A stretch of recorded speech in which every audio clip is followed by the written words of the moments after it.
Hello everyone and welcome back. आज की video में हम लोग बात करने वाले हैं आरएच ब्लड ग्रुप सिस्टम के बारे में।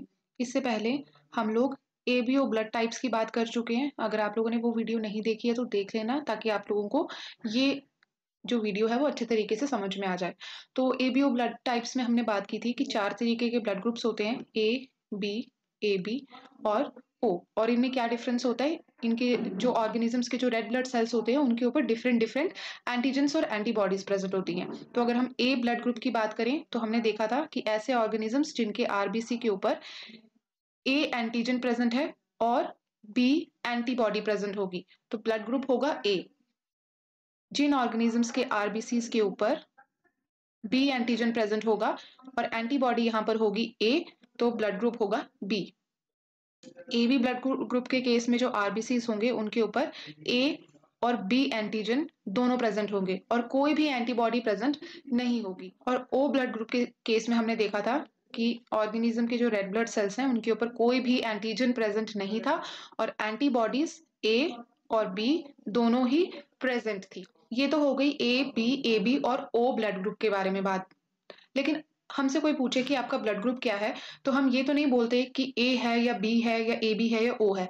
हम कहते हैं मेरा ब्लड ग्रुप ए पॉजिटिव है या फिर ए नेगेटिव है, बी पॉजिटिव है या फिर बी नेगेटिव है, ए बी पॉजिटिव है या फिर ए बी नेगेटिव है, या तो ओ पॉजिटिव है या ओ नेगेटिव है। तो ये जो नेगेटिव और पॉजिटिव कंपोनेंट है ब्लड ग्रुप का, ये हम पढ़ते हैं आरएच ब्लड ग्रुप सिस्टम में। तो अगर मैं बात करूं आरएच ब्लड ग्रुप सिस्टम की डिस्कवरी के बारे में, तो जैसे हमने एबीओ ब्लड ग्रुप सिस्टम में बात की थी कि एबीओ ब्लड ग्रुप सिस्टम जो है उसकी डिस्कवरी की थी कार्ल लैंडस्टीनर ने, राइट। कब की थी? 1900 में की थी। तो कार्ल लैंडस्टीनर ने 40 इयर्स लेटर 1940 में अपने एक को वर्कर जिनका नाम था अलेक्जेंडर वीनर, उनके साथ में मिलकर आरएच ब्लड ग्रुप सिस्टम की डिस्कवरी की। कार्ल लैंडस्टीनर और अलेक्जेंडर वीनर ने मिलकर 1940 में आरएच ब्लड ग्रुप सिस्टम की डिस्कवरी की। उन्होंने क्या किया, उन्होंने डिफरेंट ब्लड ट्रांसफ्यूजन एक्सपेरिमेंट्स किए। अब ब्लड ट्रांसफ्यूजन क्या होता है ये भी हम ऑलरेडी प्रीवियस वीडियो में डिस्कस कर चुके हैं। उन्होंने क्या किया, उन्होंने गिनी पिग्स और रीसस मॉन्की, इन दोनों के बीच में ब्लड ट्रांसफ्यूजन एक्सपेरिमेंट्स किए। इन ट्रांसफ्यूजन एक्सपेरिमेंट्स में इन्होंने क्या किया, जो रीसस मॉन्की था उसका ब्लड ट्रांसफ्यूज किया गिनी पिग्स के अंदर, और उन्होंने देखा कि सेम ब्लड ग्रुप होने के बावजूद भी जो गिनी पिग्स हैं उनके ब्लड में क्लॉटिंग देखने को मिले। लेटर ऑन जब उन्होंने इस फेनोमेना को स्टडी किया, जब उन्होंने ये चीज स्टडी की कि सेम ब्लड ग्रुप होने के बावजूद भी जो क्लॉटिंग है वो क्यों हो रही है, तो उन्होंने देखा कि जो रीसस मॉन्की के आरबीसीज हैं उनके ऊपर एक स्पेसिफिक एंटीजन जो है वो प्रेजेंट है। उन्होंने देखा कि रीसस मॉन्की के आरबीसीज के ऊपर एक स्पेसिफिक एंटीजन प्रेजेंट है जिसके अगेंस्ट जो गिनी पिग्स हैं वो एंटीबॉडी बना रहे हैं, और इस एंटीबॉडी एंटीजन रिएक्शन की वजह से जो गिनी पिग्स का ब्लड है उसमें हमें क्लॉटिंग देखने को मिल रही है। अब उन्होंने ये जो एंटीजन है उसे नाम दिया आरएच फैक्टर, और इसी को हम डी एंटीजन के नाम से भी जानते हैं। ये एक इंपॉर्टेंट पॉइंट है जो आपको याद रखना है कि आरएच फैक्टर को ही हम डी एंटीजन के नाम से भी जानते हैं। तो अगर आप लोगों को आरएच फैक्टर की जगह डी एंटीजन देखने को मिलता है तो कंफ्यूज नहीं होना है, ये आरएच फैक्टर के लिए ही यूज किया जाता है। अब उन दोनों ने क्या किया, उन्होंने इन गिनी पिग्स के सीरम को लिया और इस सीरम को उन्होंने इनोक्यूलेट किया ह्यूमन बींग्स के रेड ब्लड सेल्स के साथ में। तो अब कार्ल लैंडस्टीनर और अलेक्जेंडर वीनर ने क्या किया, जो आरएच एंटीबॉडी कंटेनिंग सीरम था गिनी पिग्स का, उसे उन्होंने इनोक्यूलेट किया ह्यूमन रेड ब्लड सेल्स के साथ में। मान लेते हैं ये आगे हमारे पास में गिनी पिग्स और ये आ गया हमारा रिसस मॉन्की। तो उन्होंने क्या किया था, रिसस मॉन्की के ब्लड को ट्रांसफ्यूज किया था गिनी पिग्स में। जब उन्होंने गिनी पिग्स में रिसस मॉन्की के ब्लड को ट्रांसफ्यूज किया तो उन्होंने देखा सेम ब्लड ग्रुप होने के बाद भी ब्लड की कोगुलेशन हो रही थी। ऐसा क्यों हो रहा था, क्योंकि रिसस मॉन्की के जो रेड ब्लड सेल्स थे उनके ऊपर एक स्पेसिफिक आरएच एंटीजन प्रेजेंट था। तो जब ये ब्लड उन्होंने गिनी पिग्स में ट्रांसफ्यूज किया तो गिनी पिग्स के ब्लड में एंटी आरएच एंटीबॉडी जो है वो बनने लगी। अब उन दोनों ने क्या किया, ये जो गिनी पिग्स थे जिनके सीरम में एंटी आरएच एंटीबॉडी थी उनसे सीरम कलेक्ट किया। उनसे सीरम कलेक्ट करने के बाद उन्होंने इसे ह्यूमन बींग्स के ब्लड के साथ में इनोक्यूलेट किया, ये देखने के लिए कि ह्यूमन जो आरबीसीज हैं वो कैसे रिएक्ट करते हैं इस एंटी आरएच एंटीबॉडी के साथ में। अब उन्होंने देखा कि कुछ केसेस में जब एंटी आरएच एंटीबॉडी सीरम को ह्यूमन आरबीसीज के साथ में इनोक्यूलेट किया तो ह्यूमन आरबीसीज जो हैं उनमें क्लम्पिंग देखने को मिली, यानी कि ह्यूमन ब्लड में कोगुलेशन जो है वो देखने को मिली। दूसरी तरफ कुछ केसेस में उन्होंने देखा कि जब उन्होंने anti RH antibody serum human RBCs के साथ में इनोक्यूलेट किया तो उन्होंने देखा कि कोई कोगुलेशन जो है वो नहीं देखने को मिली। पर ऐसा हो क्यों रहा था? ऐसा इसलिए हो रहा था, अगर हम इस केस की बात करें तो फर्स्ट केस में क्या हो रहा था, जो ह्यूमन आरबीसीज हैं उनमें आरएच एंटीजन प्रेजेंट है। इस केस में जो ह्यूमन आरबीसीज है उनमें आरएच एंटीजन प्रेजेंट है, और जब हम एंटी आरएच एंटीबॉडी सीरम इसमें ऐड करते हैं तो ये आरएच एंटीबॉडी और आरएच एंटीजन के बीच में रिएक्शन होता है, जिसकी वजह से ब्लड की क्लम्पिंग हमें देखने को मिल रही है। और दूसरी तरफ इस केस में क्या हो रहा है, केस सेकंड की अगर हम बात करें तो यहाँ पर जो ब्लड है इसमें आरएच एंटीजन प्रेजेंट नहीं है, यहाँ पर कोई आरएच एंटीजन जो है वो प्रेजेंट नहीं है। सो यहाँ पे कोई एंटीबॉडी एंटीजन रिएक्शन नहीं हो रहा, जिसकी वजह से यहाँ पे ब्लड की कोगुलेशन देखने को नहीं मिल रही। अब यहाँ से उन्होंने क्या कंक्लूजन निकाला, इस एक्सपेरिमेंट से उन्होंने ये कंक्लूड किया कि कुछ ऑर्गेनिजम्स के अंदर आरएच एंटीजन जो है वो प्रेजेंट होता है, और ऐसे ऑर्गेनिजम्स को हम कहते हैं आरएच पॉजिटिव। दूसरी तरफ कुछ ऑर्गेनिजम्स में ये जो आरएच एंटीजन है ये एब्सेंट रहता है, और ऐसे ऑर्गेनिजम्स को हम कहते हैं आरएच नेगेटिव। सो पहले हमारे पास 4 ब्लड ग्रुप्स थे, ए बी और ओ, पर अब हमारे पास 8 ब्लड ग्रुप्स हैं, A positive, A negative, B positive, B negative, A B positive, A B negative and O positive and O negative. अब ये कैसे होगा, जिन ऑर्गेनिजम्स के आरबीसीज के ऊपर ए एंटीजन प्रेजेंट है और साथ ही साथ आरएच फैक्टर प्रेजेंट है उन्हें हम कहेंगे ए पॉजिटिव। जिन ऑर्गेनिजम्स के आरबीसीज के ऊपर सिर्फ ए एंटीजन प्रेजेंट है और आरएच एंटीजन एब्सेंट है उन्हें हम कहेंगे ए नेगेटिव। सिमिलरली जिन ऑर्गेनिजम्स के आरबीसीज के ऊपर बी एंटीजन प्रेजेंट है और साथ ही साथ आरएच एंटीजन या आरएच फैक्टर प्रेजेंट है वो रहेंगे बी पॉजिटिव। और इनके अंदर कौन सी एंटीबॉडी प्रेजेंट होगी, ए एंटीबॉडी प्रेजेंट होगी। दूसरी तरफ जिन आरबीसीज के ऊपर बी एंटीजन के साथ में आरएच एंटीजन एब्सेंट है और एंटीबॉडी कौन सी रहेगी, ए, उन्हें हम कहेंगे बी नेगेटिव। अगर ए बी की बात की जाए तो जिन ऑर्गेनिजम्स के रेड ब्लड सेल्स के ऊपर ए एंटीजन प्रेजेंट है, बी एंटीजन प्रेजेंट है, साथ ही साथ आरएच फैक्टर प्रेजेंट है और कोई भी एंटीबॉडी प्रेजेंट नहीं है, ये क्या हो गया, ए बी पॉजिटिव। और दूसरी तरफ जिन रेड ब्लड सेल्स के जिन ऑर्गेनिजम्स के आरबीसीज के ऊपर ए और बी एंटीजन प्रेजेंट है लेकिन आरएच एंटीजन जो है वो एब्सेंट है, उन्हें हम कहेंगे ए बी नेगेटिव।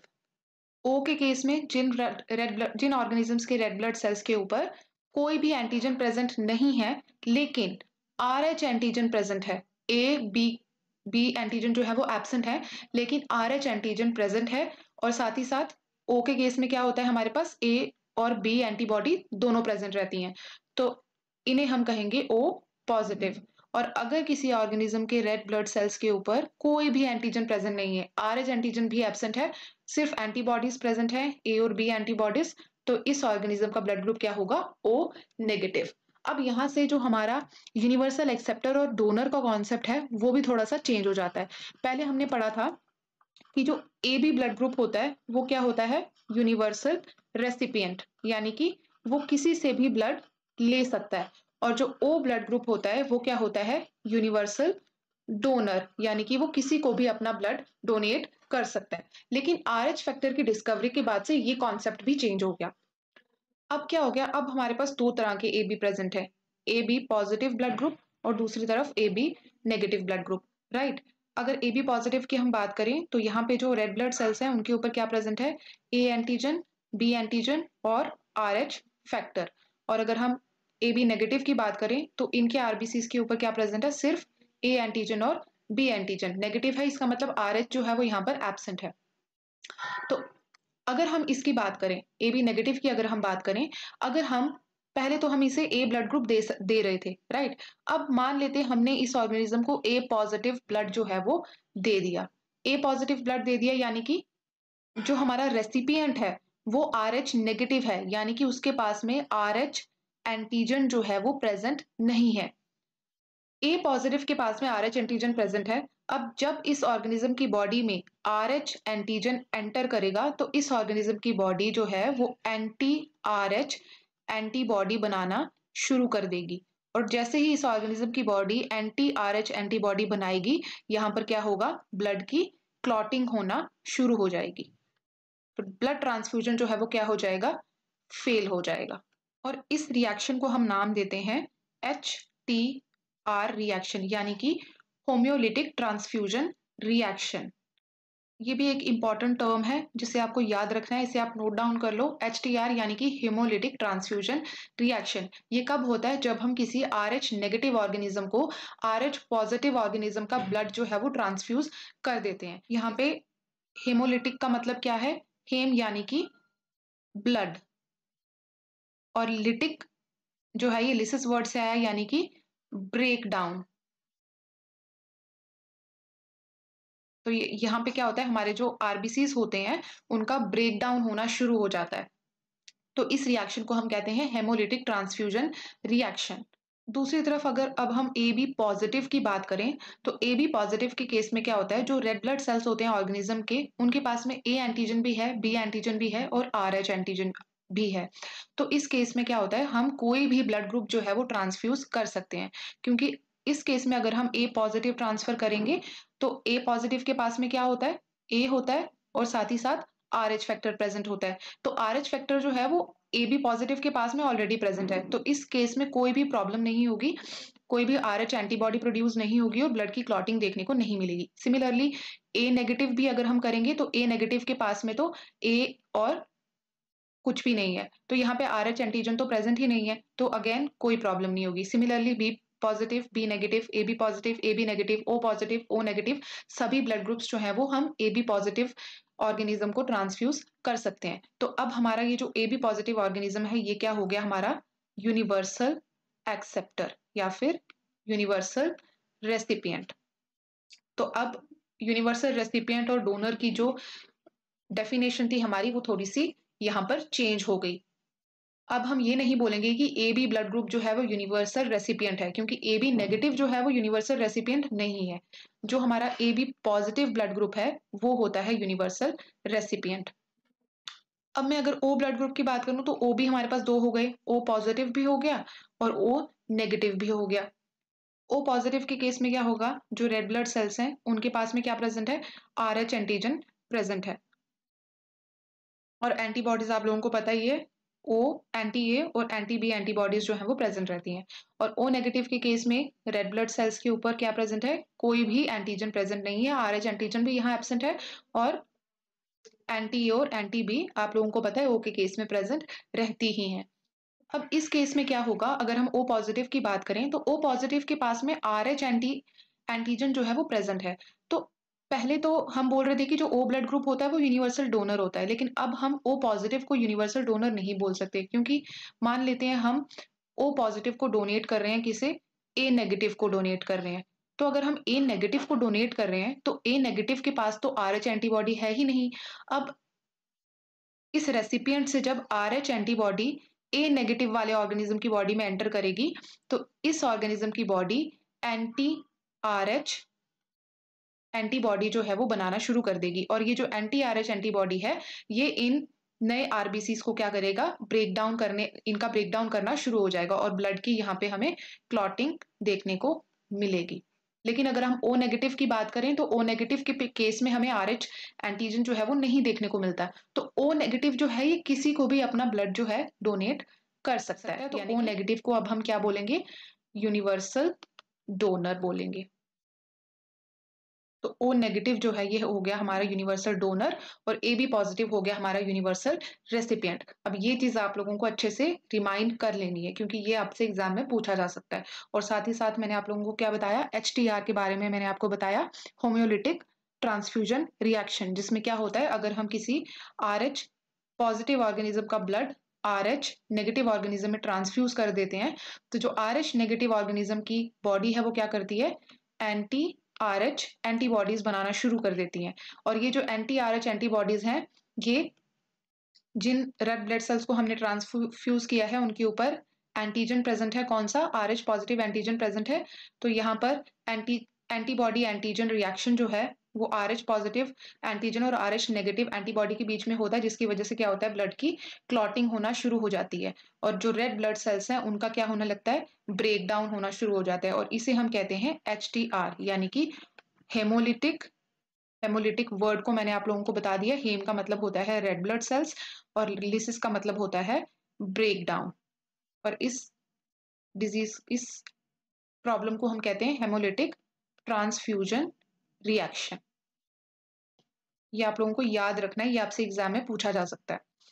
अब RH फैक्टर से रिलेटेड कुछ प्रेगनेंसी इश्यूज होते हैं जो आप लोगों के एग्जाम पॉइंट ऑफ व्यू से इंपॉर्टेंट है और आप लोगों को पढ़ने हैं। अब यहाँ पर क्या होता है, यहाँ पे प्रॉब्लम जो है वो तब होती है जब जो मदर है वो RH नेगेटिव है। जो मदर है यहाँ पे वो RH नेगेटिव है और जो बेबी है वो RH पॉजिटिव है।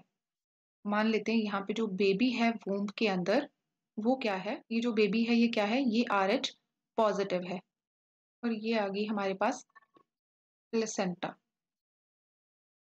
अब आप लोगों ने एंटीबॉडीज के बारे में पढ़ा होगा। हमारा जो ब्लड होता है उसमें बहुत सारी एंटीबॉडीज प्रेजेंट होती हैं जो हमारी बॉडी को डिजीजेस के अगेंस्ट प्रोटेक्ट करती हैं, यानी कि फॉरेन मॉलिक्यूल्स जैसे कि माइक्रो ऑर्गेनिजम्स, डस्ट पार्टिकल्स, कोई भी फॉरेन एलिमेंट अगर हमारी बॉडी में एंटर करता है तो हमारी एंटीबॉडीज हमें प्रोटेक्ट करती हैं। ये एंटीबॉडीज कौन सी होती हैं, IgG होती है, IgM होती है, IgA होती है, बहुत सारी एंटीबॉडीज होती हैं। इनमें से की जो IgG होती है इसकी प्रॉपर्टी होती है कि ये प्लेसेंटा को क्रॉस कर सकती है। तो अब जो हमारा RH फैक्टर है या फिर जिसे हम डी एंटीजन भी बोलते हैं, ये IgG नेचर का होता है। IgG नेचर के होने की वजह से ये जो RH फैक्टर है ये क्या करता है, ये भी प्लेसेंटा को क्रॉस कर सकता है। अब मान लेते हैं कि ये आ गई हमारी फर्स्ट प्रेगनेंसी, ये किसी विमेन की जो है फर्स्ट प्रेगनेंसी है। अब इस केस में क्या होगा कि जो बेबी है वो तो RH पॉजिटिव है लेकिन जो मदर है वो RH नेगेटिव है। तो जब चाइल्ड बर्थ होता है तो चाइल्ड बर्थ के दौरान ब्लड की मदर और बेबी का जो ब्लड होता है उसमें मिक्सिंग हो जाती है, क्योंकि जब चाइल्ड बर्थ होता है तो जो ये जो प्लेसेंटा है, इस प्लेसेंटा के थ्रू जो कुछ अमाउंट ऑफ ब्लड है वो मदर की बॉडी में एंटर कर जाता है। अब मदर की जो बॉडी है, मदर का जो ब्लड है वो RH नेगेटिव है। जैसे ही मदर की बॉडी में ये RH पॉजिटिव ब्लड एंटर करता है, मदर की बॉडी क्या करती है, एंटी RH एंटीबॉडी बनाना शुरू कर देती है, क्योंकि मदर जो है वो RH नेगेटिव है। तो जो RH फैक्टर है यहाँ पे वो मदर के लिए क्या है, फॉरेन है, राइट। तो मदर की जो बॉडी है वो एंटी RH एंटीबॉडी बनाना शुरू कर देगी। ये जो एंटी RH एंटीबॉडी है ये इस RH एंटीजन के ऊपर एक्ट करती है और इसे खत्म कर देती है। अब इस RH एंटीबॉडी का काम तो खत्म हो गया, एंटी RH एंटीबॉडी का काम खत्म हो गया, लेकिन मदर की बॉडी में मेमोरी सेल्स बन जाते हैं जो इस RH एंटीजन को पहचान सकते हैं। तो जब भी सेकेंड टाइम मदर की बॉडी में RH एंटीजन एंटर होगा तो ये एंटी RH एंटीबॉडीज जो हैं फटाफट से आकर उसे किल कर देंगी ताकि मदर की बॉडी में क्लॉटिंग ना हो। अब फर्स्ट प्रेगनेंसी में तो कोई प्रॉब्लम नहीं होती, चाइल्ड बर्थ जो है वो आराम से हो जाता है और मदर की बॉडी में क्या हुआ, एंटी RH एंटीबॉडी के लिए मेमोरी सेल्स बन गए। क्या बन गए, मेमोरी सेल्स बन गए जो कि फ्यूचर के लिए एंटी RH एंटीबॉडीज बना सकते हैं।